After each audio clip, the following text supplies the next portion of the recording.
All right, so here we have a 2007 Chevy Express van that we have a broken knob on our manual window crank. So we're going to go ahead and replace this with a part that we got from Auto Parts Direct to You. To remove this, we have to pull this clip back. So I'm going to use, well, I guess I can do it by hand or needle nose pliers to push the door panel back to grab that clip out. So we'll go ahead and remove the clip now.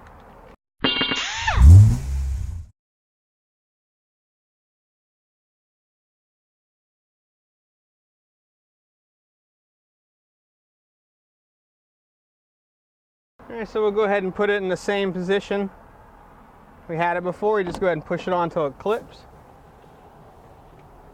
Alright, and there we have our new door handle, or door crank.